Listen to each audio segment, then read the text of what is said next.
بسم اللہ الرحمن الرحیم۔ ناظرین السلام علیکم، میں ہوں آپ کا میزبان صابر شاکر۔ 11 اکتوبر اور ہفتے کا دن، تازہ ترین خبریں، اطلاعات اور تبصرے پاکستان کے حالات و واقعات اور سیاسی صورتحال کا لیتے ہیں جائزہ۔ لگتا ہے اقتدار کے ایوانوں میں بسنے والے پاور کوریڈورز کے مستقل مکین جو ہیں وہ ہوش کے ناخن لینے کے لیے تیار نہیں ہیں، بلکہ ابھی بھی غیروں کا کھیل کھیل رہے ہیں اور بڑی طاقتوں کے پلیئرز بننا چاہتے ہیں۔ ان کا ایک بار پھر فرنٹ مین اتحادی بن کے کوئی نیا کھیل کھیلنا چاہتے ہیں، جو کہ پاکستان کی قوم اس وقت اس کے لیے نہ تیار ہے اور نہ تیار ہوگی اور نہ ہی اس کو قبول کیا جائے گا۔ پاکستان کی نہ صرف قوم بلکہ ریاست پاکستان بھی یہ کبھی بھی نہیں چاہے گی کہ پاکستان ایک اور ایسی طویل کبھی ختم نہ ہونے والی غیروں کی جنگ میں غیروں کے مفادات کے لیے استعمال ہو۔ یہ ایک طے شدہ ایک پالیسی ہے، طے شدہ ایک سوچ پائی جاتی ہے۔ اس سوچ کو کچھ انڈیویجولز اقتدار، اختیار اور عہدوں کے ہوس پرست اس کو ختم کرنا چاہتے ہیں،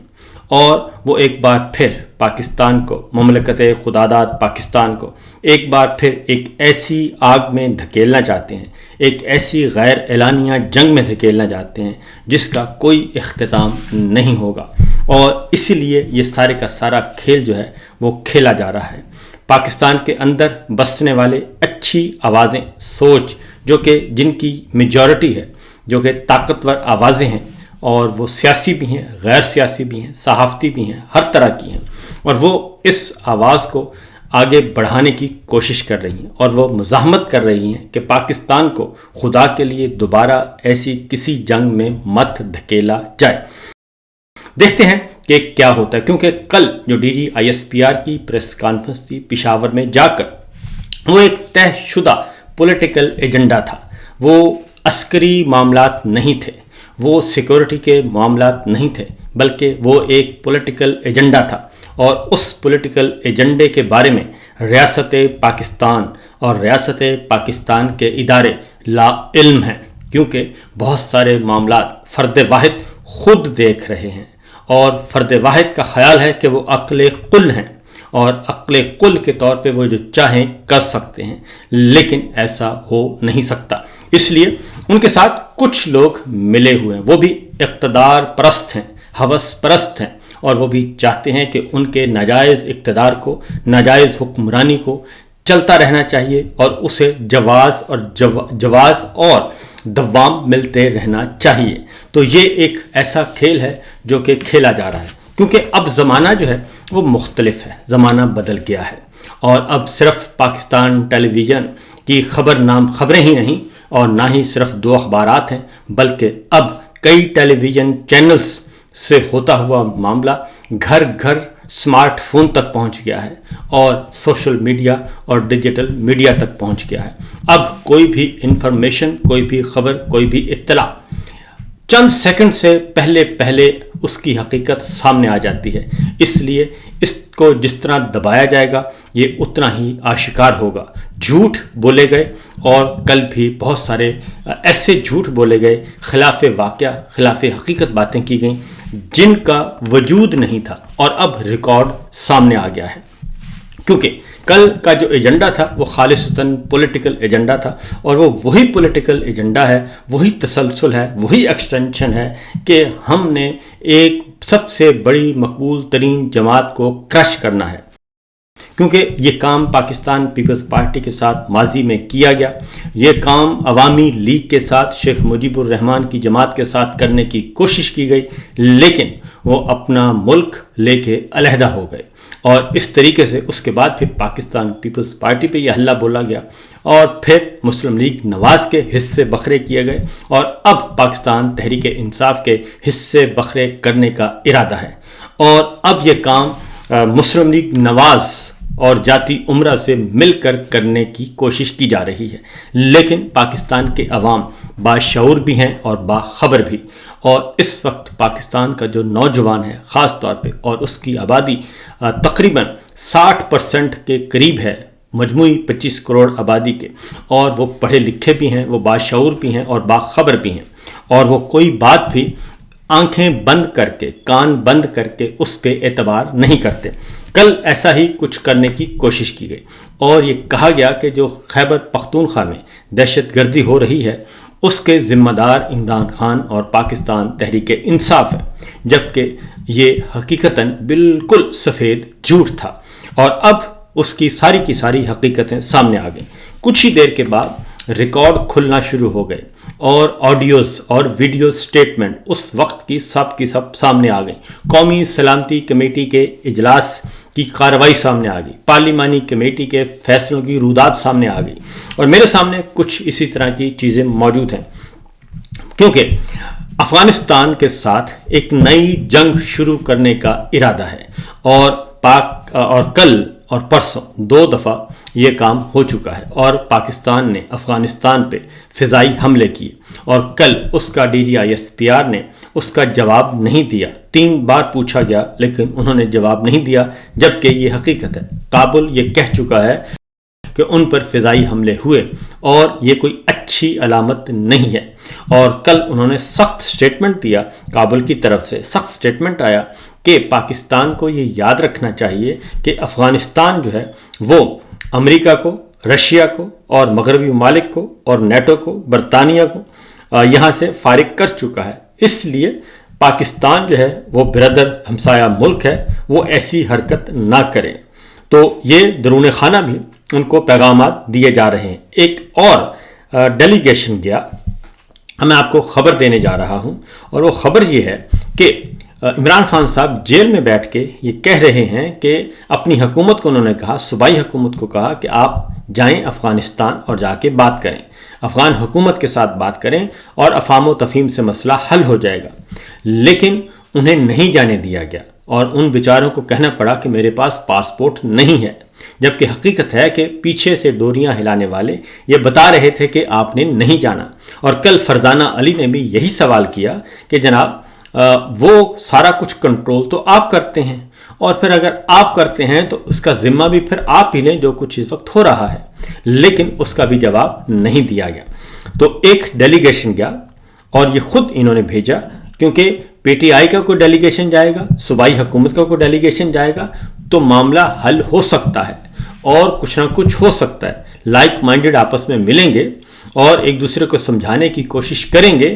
اور نقطہ نظر آئے گا تو معاملہ حل ہو سکتا ہے۔ کیا وجہ ہے کہ بھارت کے ساتھ جنگ بندی ہو سکتی ہے، اور وہ بھی اس وقت جب جنگ عروج پہ ہو، جب بھارت نے آپ کے کئی انٹرنیشنل بارڈر کراس کر کے آپ کی کئی ایئر بیسز پہ حملہ کر دیا ہو، بھاولپور حملہ کیا، مرید کے حملہ کیا، ہماری ایئر بیسز کو نشانہ بنایا جو کہ فوجی ایئر بیسز تھیں، اور اس کے بعد ہم نے بھی کارروائی کی۔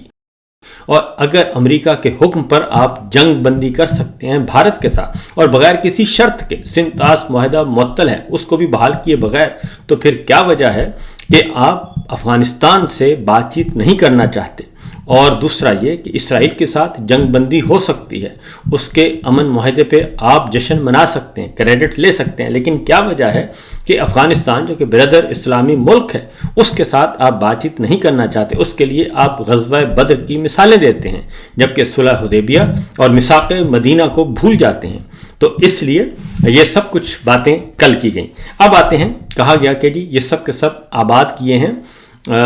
PTI نے، عمران خان صاحب نے کیے تھے،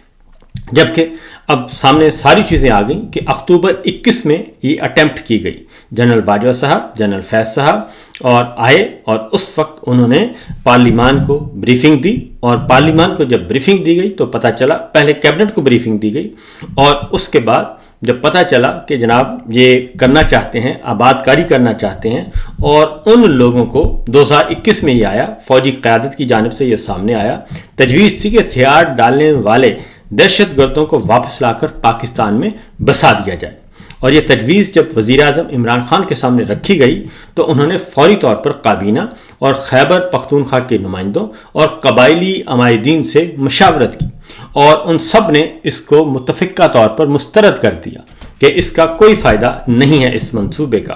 اور یہ معاملہ پھر پارلیمانی کمیٹی برائے قومی سلامتی میں بھی زیر بحث آیا، اور وہاں بھی تجویز دی گئی کہ طالبان کو آباد کاری کا موقع دیا جائے، اور طالبان کو آباد کاری کا موقع دیا جائے، ان کے قیدی رہا کیے جائیں، اور فاٹا کے انضمام پر نظر ثانی کی جائے، اور عمران خان نے پھر اس کو کابینہ کے سامنے رکھا اور کابینہ نے رد کر دیا، خیبر پختونخوا حکومت نے بھی رد کر دیا اور اس منصوبے کو آگے نہیں بڑھنے دیا گیا۔ اور اب جنرل باجوہ صاحب بھی آ گئے ہیں میدان میں، آف دا ریکارڈ انہوں نے گفتگو کی ہے۔ انہوں نے کہا ہے کہ ان کے دور میں بھی، یعنی کہ نومبر 2022 تک بھی یہ افغان طالبان تحریک طالبان کے یہ لوگ پاکستان نہیں آ سکے تھے، اس وقت تک بھی یہ معاملہ انڈر کنسیڈریشن تھا۔ اور وہ لوگ کب آئے، کیسے آئے، وہ کہتے ہیں کہ نہیں پتہ۔ اور انہوں نے یہ بھی کہا کہ مجھے پارلیمانی کمیٹی میں بلائیں، اوپن ہیئرنگ کریں سب کے سامنے، تو حقائق سامنے آ جائیں گے۔ اس کا مطلب ہے یہ ساری کارروائی اگر وہ سچے ہیں تو اس سارا کچھ پھر ان کے جانے کے بعد، یعنی نومبر 2022 کے بعد جنرل عاصم منیر صاحب کے زمانے میں ہوا۔ اس کے بعد یہ ایک اور خبر جو ایک اور تصدیق ہوئی وہ ہے کہ 6 جولائی 2022 کو پھر پارلیمانی کمیٹی برائے قومی سلامتی کا اجلاس ہوتا ہے۔ تحریک انصاف کے ارکان مستعفی ہو چکے تھے، لہذا وہ اجلاس میں موجود نہیں تھے، اور اجلاس میں شریک جماعتیں مسلم لیگ نواز، پیپلز پارٹی، JUIF اور دیگر نے متفقہ طور پر طالبان سے مذاکرات کی توثیق کر دی۔ اور اس وقت حکومت نہیں تھی، اس وقت پاکستان تحریک انصاف کی حکومت نہیں تھی۔ اپریل 2022 میں ان کی حکومت کا تختہ الٹ دیا گیا تھا سائفر کے آنے کے بعد۔ اور اس کے بعد 7 جولائی 2022 کو اس وقت کے وزیر داخلہ رانا ثناء اللہ صاحب نے ایک ٹویٹ بھی کیا جس میں انہوں نے اس کی تصدیق کی اور طالبان کے ساتھ مذاکرات کی اور کنسلٹیشن کی، اس کی بات تصدیق کی۔ اور اس کے بعد پھر وفاقی وزیر اس وقت کی مریم اورنگزیب صاحبہ، ان کی بھی پریس کانفرنس موجود ہے، ان کی بھی باقاعدہ طور پہ منظر عام پہ آ چکی ہے اور وہ بھی بتا رہی ہیں، بہت خوشی خوشی بتا رہی ہیں۔ اس کے بعد پھر اخبارات کے اندر وہ ساری کی ساری باتیں بھی آ چکی ہیں، اور نہ صرف باتیں آ چکی ہیں بلکہ اس کی پوری تفصیل آ چکی ہے، اور اس اجلاس کا جو احوال ہے وہ بھی سارے کا سارا سامنے آ چکا ہے۔ اور اس میں کون تھا؟ اس میں شہباز شریف صاحب وزیر اعظم، امپورٹڈ سرکار اور ان کی کابینہ کے لوگ تھے، رانا ثناء اللہ صاحب تھے، خواجہ آصف صاحب تھے، مریم اورنگزیب صاحبہ تھیں، اور اس کے ساتھ ساتھ جبکہ دوسری جانب جنرل قمر جاوید باجوہ تھے اور جنرل ندیم انجم تھے، اور اس وقت کے DGMI اور باقی جتنے بھی آفیشلز تھے وہ سب کے سب موجود تھے۔ لہٰذا یہ ساری باتیں جو ہیں وہ سامنے آ چکی ہیں، اور معاملات اس حد تک کل جھوٹ بولا گیا، اور اب ایک ایک کر کے ساری گواہیاں جو ہیں وہ آ چکی ہیں۔ لہذا یہ ایک خاص طور پہ مسئلہ کہاں پہ ہوا؟ مسئلہ صرف اس وقت ہوا کہ معاملہ صرف اس وقت خراب ہوا کہ ایک پلیئر تبدیل ہوا ہے۔ عمران خان صاحب نے علی امین گنڈا پور سے استعفیٰ لیا ہے، انہوں نے استعفیٰ دے دیا، اور اس کے بعد مستعفی ہونے کے بعد اب نئے وزیر اعلیٰ نے آنا ہے۔ وہ وزیر اعلیٰ ان کو قبول نہیں ہے، کیونکہ یہ چاہتے ہیں کہ وزیر بھی ان کی مرضی کا ہو، مشیر بھی ان کی مرضی کا ہو، اور وزیر اعلیٰ، وزیر اعظم، صدر مملکت سارے کے سارے ان کی مرضی کے ہوں، یہاں تک کہ میڈیا بھی ان کی مرضی کا ہو، جج بھی ان کی مرضی کا ہو۔ تو یہ سب کچھ اس لیے، جبکہ اب کھلی پشاور میں جا کے کل دھمکی دی گئی کہ ہم ایسے وزیر اعلیٰ کو قبول نہیں کریں گے۔ تو یہ نہ آئین کہتا ہے، نہ قانون کہتا ہے، نہ جمہوری روایات کہتی ہیں، اور نہ ہی ہمارے شہری حقوق کہتے ہیں کہ آپ اس طریقے سے کوئی سرکاری ملازم جائے اور جا کر یہ دھمکیاں لگا کر واپس آ جائے۔ پھر تحریک انصاف نے جولائی 2025 میں all parties conference KPK house Peshawar میں منعقد کروائی، جس میں تمام سیاسی جماعتوں نے شرکت کی، اور پھر 21 ستمبر 2025 کو PTI کی پارلیمانی کمیٹی نے اسلام آباد میں متفقہ اعلامیہ جاری کیا کہ ضرورت کے مطابق دہشت گردوں کے خلاف ٹارگیٹڈ کاروائیاں کی جائیں، نہ کہ اوپن فوجی آپریشن، ایسا آپریشن جس میں کولیٹرل ڈیمیج ہو، یہ نہ کیا جائے، لیکن اس پہ بات نہیں بنی۔ اس کے بعد خیبر پختونخوا میں عملی اقدامات کیے گئے، جدید اسلحہ، بم پروف جیکٹس، بختر بند گاڑیاں، مواصلاتی آلات فراہم کیے گئے، جن پر تقریباً 40 ارب روپیہ خرچ ہوا۔ جو یہ کل کہہ رہے تھے کہ جناب سارے کا سارا ملبہ وہ ڈال رہے تھے کہ سندھ اور پنجاب تو زبردست ہیں اور خیبر پختونخوا میں ایک اجاڑ ہے۔ اب میں آپ کو ایک چھوٹی سی اور بھی سامنے رکھتا ہوں، ایک چیز ذرا اس کو دیکھیے گا۔ افغان جنگ شروع ہوتی ہے 1979 سے، تو یہ افغان پالیسی جو ہے